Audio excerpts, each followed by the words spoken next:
welcome to Parents Like Us, where we discuss everything when it comes to parenting, raising kids our way. And that means being completely transparent and admitting that we don't know anything. We're learning as we go, and we learn from not only our own experience, but we learn from the experience of others.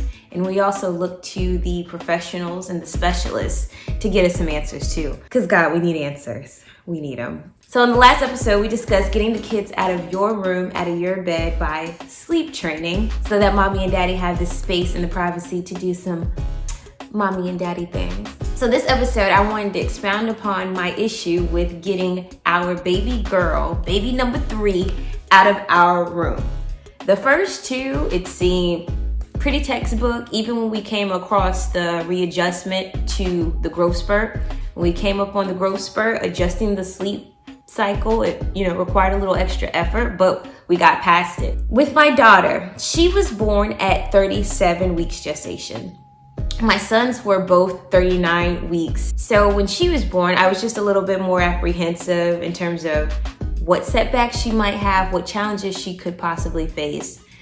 We did run into an issue with jaundice upon taking her home. She had to sleep on a bilirubin light for 3 days? It was 3 to 4 days. Jaundice is the yellow pigmentation that kind of appears on newborns if they have too much bilirubin in their blood system.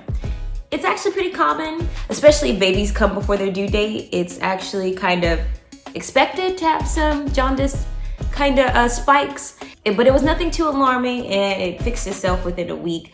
But nevertheless, I was still somewhat attached to her in a different way that I was attached to the boys. I was more cautious and I wanted her around me all the time so I could monitor if any changes occurred. Which brings us to today. With the boys, we co-slept up to 3 months. Isley's still in the building. She is still in the room with us. Co-sleeping is sleeping with your baby within close proximity to you. Co-sleeping can look like a sidecar setup. A sidecar is when you have an attachment that looks like a bassinet on the side of your bed.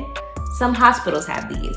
It's 3 walls on the crib or the bassinet, and the one wall drops down so that mom has easy access to baby and vice versa. Co-sleeping can also be bed sharing, which is where you have the baby in the bed with you and dad. Co-sleeping can also mean that the baby is just in the room with you while you're sleeping. Our co-sleeping situation was that we'd have the bassinet in the room, and then we transferred the boys from the bassinets to the cribs. With Isley, she's been in the bassinet since being home. I bring her into the bed with me when it's time to nurse, and then I put her back in the bassinet just because in my head, I'm like, it's gonna make the transition easier whenever I'm comfortable with getting there. The parents have to be comfortable with the situation. They have to be comfortable with the setup. Remember, you want to be able to sleep.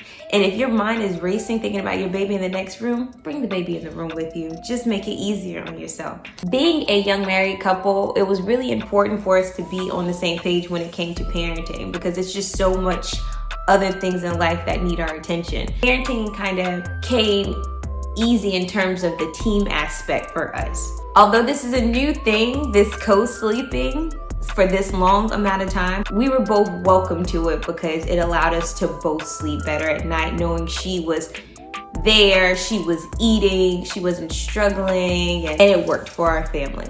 I did find that co-sleeping with my baby has amped my breast milk supply. Like, I got milk for days. Milk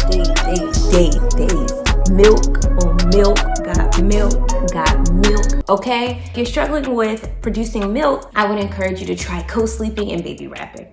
Another interesting fact about co-sleeping, parents that co-sleep actually get more sleep. And they might get less sex, but they get more sleep. I'm gonna look into that. I don't know if that's fact or not, but if you're sleeping more, that means less sex, right? I don't know. Let me know in the comments. Maybe you know something I don't know, but I'm gonna look into that. When it comes to co-sleeping, the safest method of co-sleeping is having the baby in their own bassinet, their own crib situation. Now, the riskiest form of co-sleeping is bed sharing, and that's due to the adult sleep patterns, how heavy they sleep, where they are, their space in the proximity of the baby. My current plan of execution is to get baby girl in the nursery and go from there. I think we're ready. No other issues have presented since the jaundice, so I'm in a good place to where I'll feel comfortable with her sleeping in her own space. And I think my husband's on the same page. I actually think he was on that page a month ago, and I just had to read a few chapters and catch up. If you have any questions, or if you have any information in terms of bed sharing, co-sleeping, your sex life, let me know, comment below. Don't forget to hit the subscribe button. Happy parenting.